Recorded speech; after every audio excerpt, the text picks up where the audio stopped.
Welcome to Turn the Page, the official podcast of the Syosset Public Library.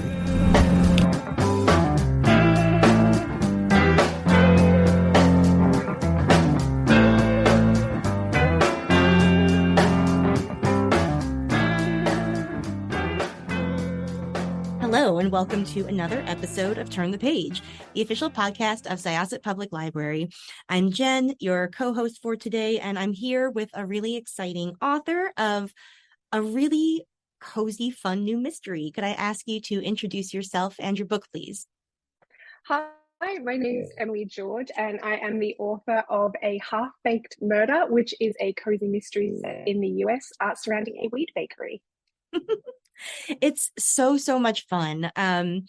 I have had so much fun reading it, and I also had a lot of fun looking at your website when I was trying to learn a little bit more about you.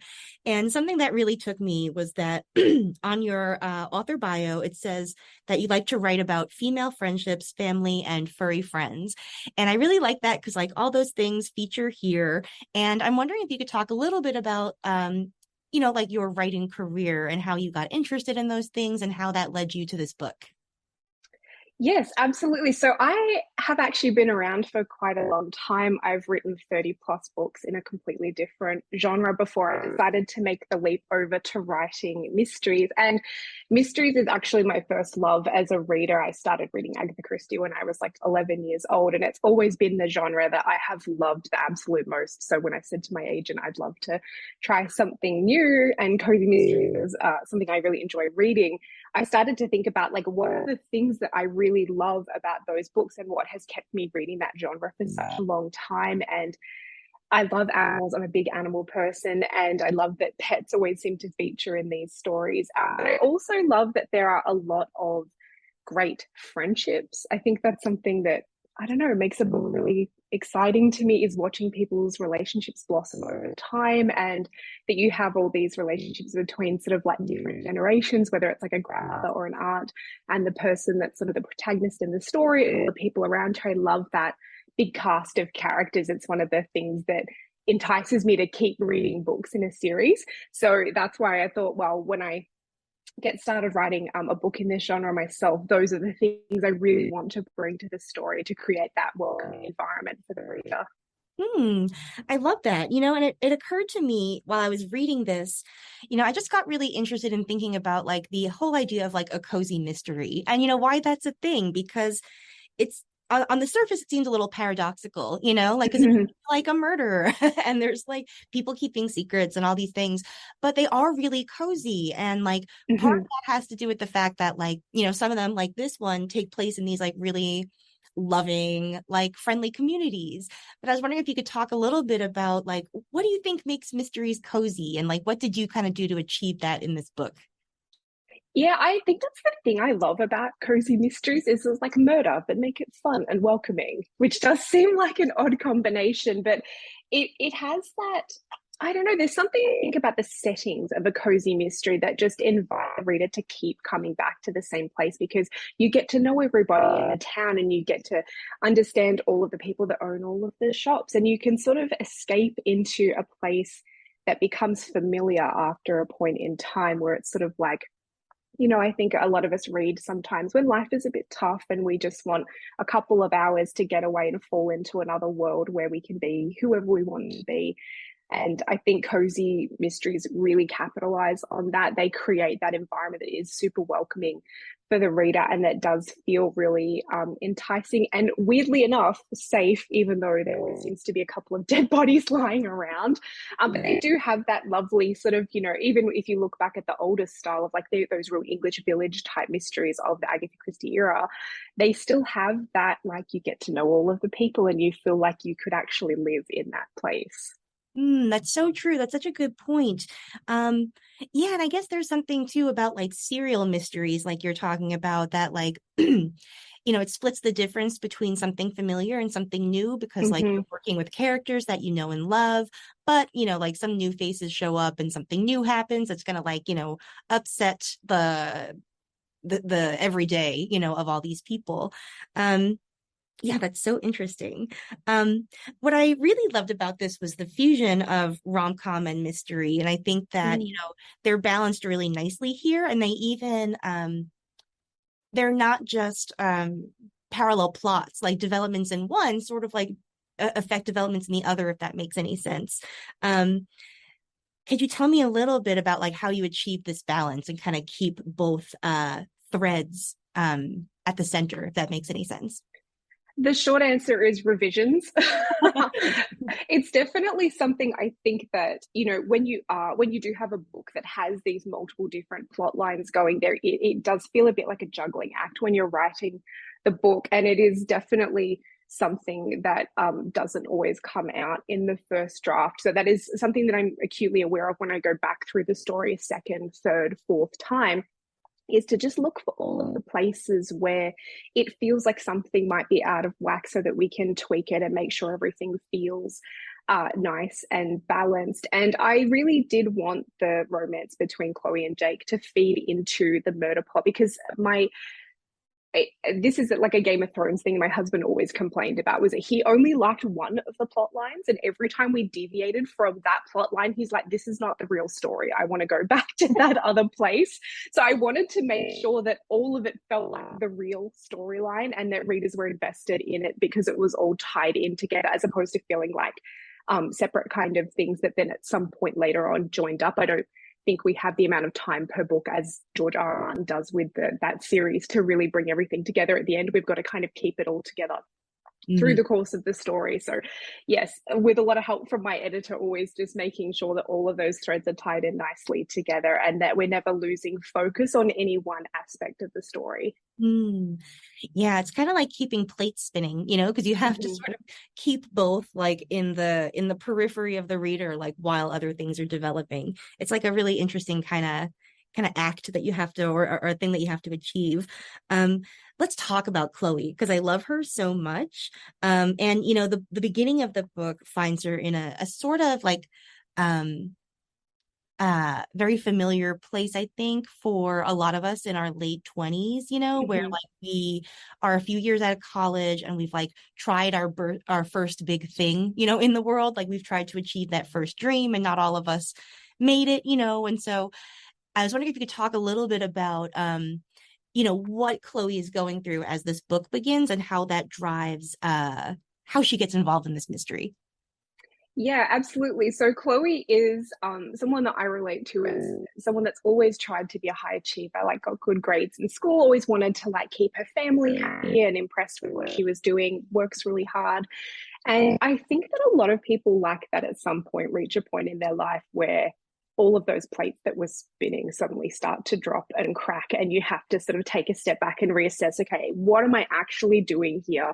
What is it that I want to achieve? Am I going in the right direction? It's kind of the quintessential millennial question, I feel like, is that, are we doing what we're meant to be doing with our life? And so for Chloe, there's a whole bunch of things that happen at once. She finds out that her fiance has cheated on her with someone that they work with, and that person has gotten pregnant.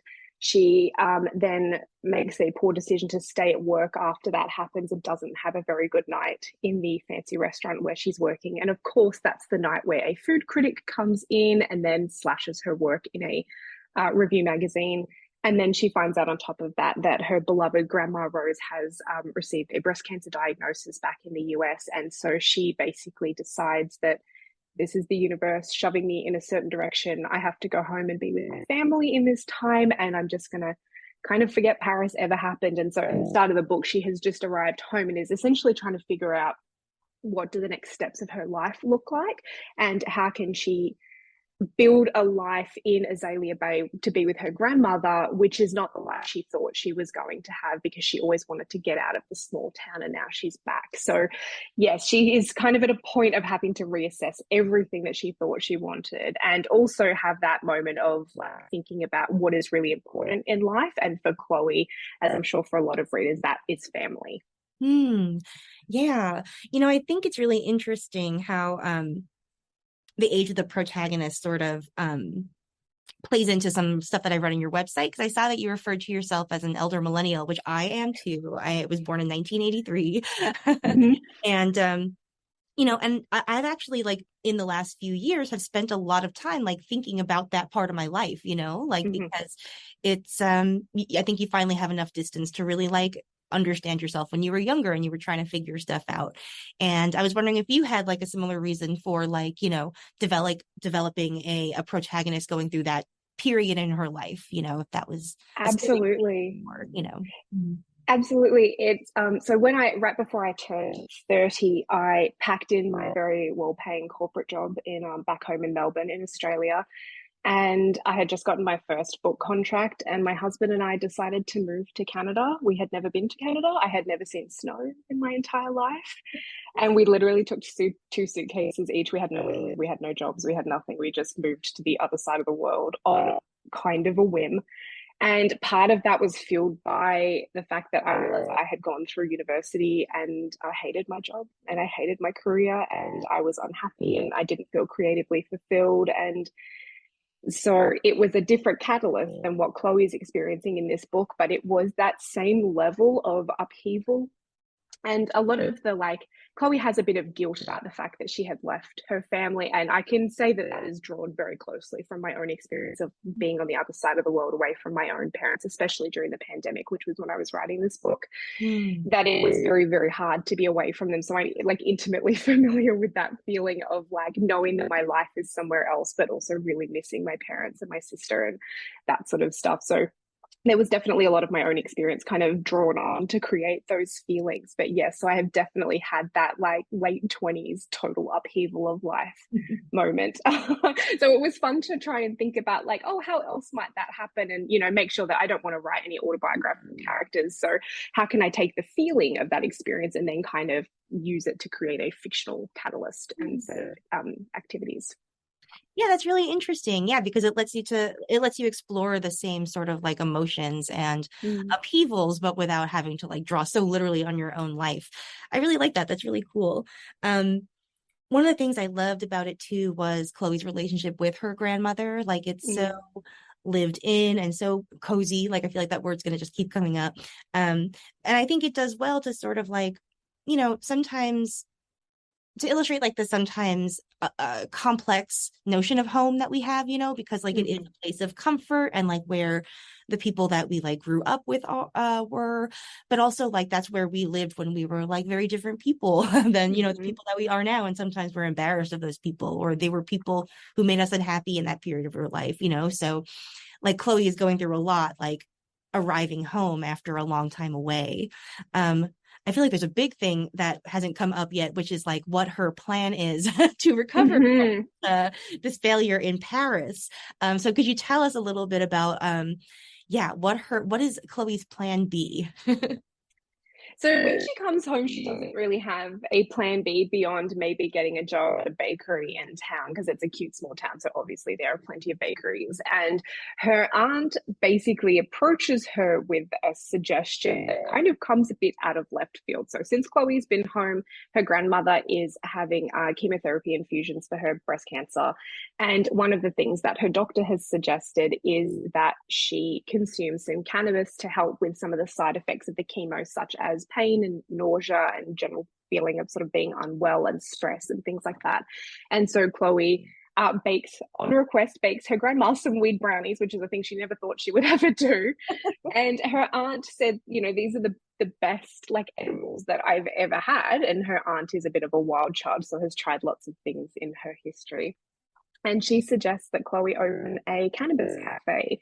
And at first, she's quite resistant to the idea because Chloe is a little bit of a straight arrow. She's not necessarily someone that's ever strays too far from her like original goal because she's in her mind always going to achieve those things. So now she's in this weird situation of that original goal of working in a Michelin star restaurant in Paris is now off the table. Is she going to be happy just working in a bakery for someone else? Most likely not.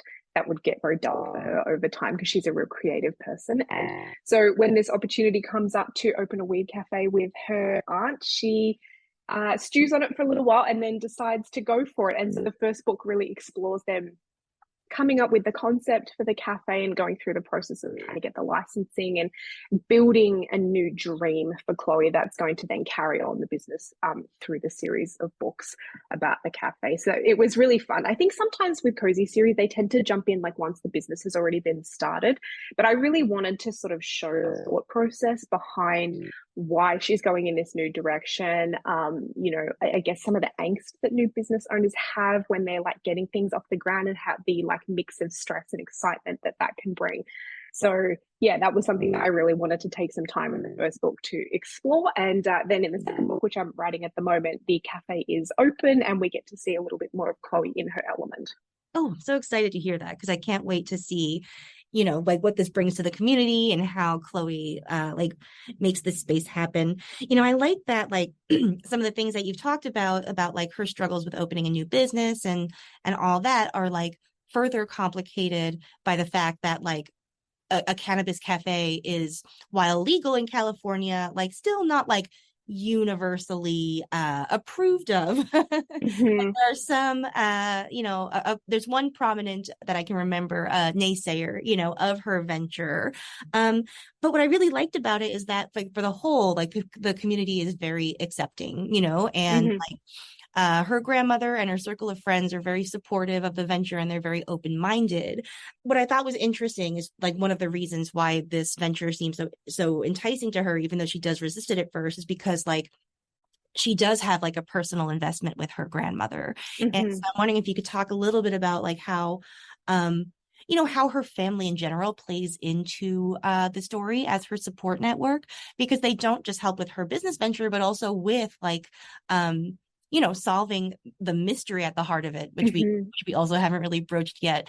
So yeah, can you talk a little bit about how you develop these characters, especially Dawn, because I loved her. Like she's kind of everything that I want to be like when I get older. So same. Yeah.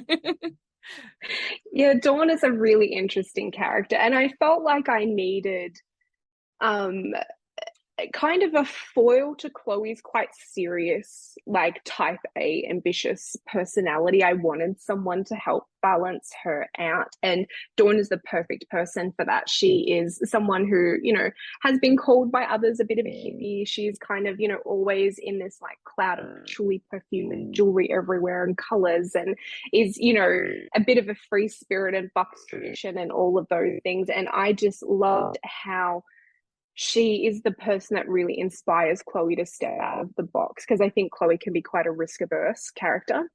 And it's Dawn's influence that really, I think, helps her actually achieve her potential and take those risks and push herself to be more. And then Grandma Rose, who is Dawn's mother, is more of a grounding influence. She is that, she's a soft, sweet grandma type, but she also has some like, cracking one-liners in there, because she's not a pushover by any means. She's also very strong-willed and is a real she's a real battler. Like whatever life throws at her, Grandma Rose will like dig her feet in and get ready to fight for her family and for what's right. And I think that and then the little bit of whimsy that we get from Dawn feed very nicely down into Chloe, and they have this wonderful all-female family network that I just found such a delight to write.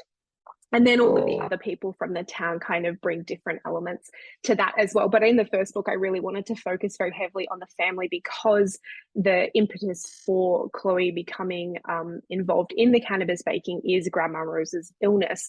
And one thing that I did want to explore too was a little bit about, I guess, the stigma that sometimes people face when using cannabis for those medical aspects. I unfortunately have quite a lot of history of breast cancer in my own family. And so it wasn't something that was available to people when, I experienced that with my own family members. So I did want to kind of look at, how Grandma Rose is like coming to grips with taking this thing that previously she thought was bad, and that Chloe's trying to support her by making it more accessible, and how all of the women are really there arm in arm to like take care of each other. And then when it comes to solving the mystery, you find out very early on in the story, obviously, that Aunt Dawn is the main suspect. And so obviously everyone has to band together, because there's no way they're going to let her get done for a crime that she didn't commit. And so that sort of tight-knit family aspect, again, feeds into all aspects of the story, so that we get lots of different sides of everyone's personas as they move through the plot. Hmm. Yeah, and there is a really interesting cast of supporting characters here. I'm wondering if you could maybe talk a little bit about, who are your favorite characters to craft for this town? Because like they are, presumably going to be like long-term inhabitants of like this story world. So who are your favorites and who are you most excited to explore in future tales in this world?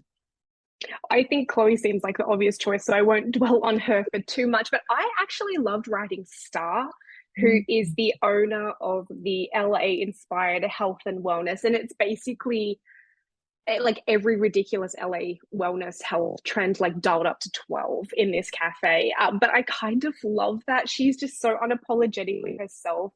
She's not perhaps always the nicest person, but I also love that complexity because I think sometimes as writers, especially writers of female characters, we do kind of get pushed into writing a lot of nice characters so that they're palatable for the reader. And I wanted to write Star as a bit of an antagonist, but who's also kind of like charmingly not nice, if Mm. that is even a thing. I just love that she's just, she's very authentic to who she is, and she has some great dialogue and provides a kind of something for Chloe to roll her eyes at a little bit. But as we get to know Star a little bit more in the subsequent books, we'll see that there is a bit more depth to her underneath that sort of like blonde LA girl persona. So I had a great time writing her. Oh, that's great. Yeah, I loved her too. She's not the nicest person, but she is like devastatingly funny. She's And hilarious. she is like, yeah, just very unapologetic about being like an unrepentant gossip. And, because of that, that might make her like less palatable to some people, but it also makes her like a great person for someone who's solving a mystery on their own time to know, you know? Absolutely. Um, so one of my favorite things about this was, I think, the message that you kind of get through Chloe's journey. Um, while she's developing this, new business plan with her family and reconnecting with her hometown, um, she's really managing this, like what she has perceived as like a massive personal and professional failure and recovering from that. And part of her journey is to like really learn how to like kind of say yes to the unknown, and to like Mm-hmm. let go of the idea that like success has to look one way, and that you won't, if you don't do that thing that you thought was your dream, you won't ever be happy. Mm-hmm. Was that something that like that you were conscious of while you were like sort of crafting her journey? Yeah, I think that that was definitely a theme. I mean, I have to admit that I'm one of those writers that does go by the seat of my pants. The story just kind of comes out, and then I try and clean it up later. That's definitely my process. So I don't always think while I'm writing very actively about the themes, but as the story starts to emerge, I get a sense of like what's important to these characters, what is the thing that they're dealing with outside the obvious stuff like the murder and opening the business.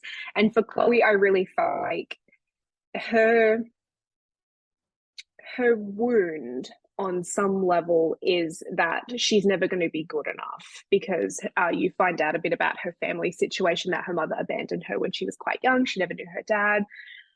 So she was raised by grandma and Aunt Dawn, and that loss of her mother has impacted her in a way that is part of what drives her to be successful, because she feels like, in spite of not being loved by her mother, that she has to prove that she's worthy of a place on earth. And unfortunately, sometimes for her, the way she has gone about that is with this very rigid, narrow mindset of like what things should be like. And that's been great in the past because she has been able to go down that path.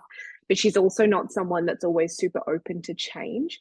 And so I think that really for her, this book and this series is going to be about understanding how to pivot and roll with the punches a little bit and just kind of freeing her up a little bit to just live and to be okay with things sometimes veering off in a direction that she didn't anticipate. So yeah, I won't say that that was something I actively thought about while I was writing, but as I spent more time with Chloe, I started to really understand that's what she needs to be the best version of herself. And so then once that kind of is in my head, it starts to come out even more as I'm working through the revisions and bringing her story to life. Nice. Yeah, it's really interesting, I think, how like the message or the theme can sort of be a byproduct of telling a story, rather than the point, and it's sort of an interesting way to, to learn what's important to you in the moment, like once you kind of look at your Absolutely. story choices and like the world that you've crafted. Um, well, I've really loved talking to you about this book. I thought it was so much fun, and I can't wait to to read rather, the next ones. Um, do you know how long we'll all have to wait for the next one? I mean, as of the recording, it's still quite a while till this book comes out, but Yeah, I think I'm trying to think back now. I have a feeling off the top of my head that the second book's due to come out in August next year, but that don't don't hold me to that 100%. Things change in publishing all the time. So I absolutely. think it'll be sort of the latter part of next year, or possibly in early into, what will that be, 2024. Yeah, So it's a yeah, while. yeah, it is a little bit of a while away. And I finished this book so long ago, so waiting for it to come out has been low-key torture because I love it so much. And I'm just really excited to be working on the second book because it kind of gets me back into that world. So I'm eager for it to come out, as people are. Oh, great. Well, I can't wait. And I want to thank you so much for coming to talk to us. Like I'm, very happy that I got to talk to you about this book that I love so much. And I'm very excited for our listeners to read this too. Oh, thank you so much for having me. It was really wonderful to come on and talk about it. And I'm so thrilled that you enjoyed. I hope that it lives up to readers' expectations. All right, listeners. So even though, at the time of this recording, the book is still far out, by the time that you are hearing this book will be available. So check it out at your favorite independent bookstore or perhaps library, wherever you get your books. This has been Jen in conversation with Emily George, and it is now time to close this chapter. It's time to close this chapter of Turn the Page. Join us for the next episode.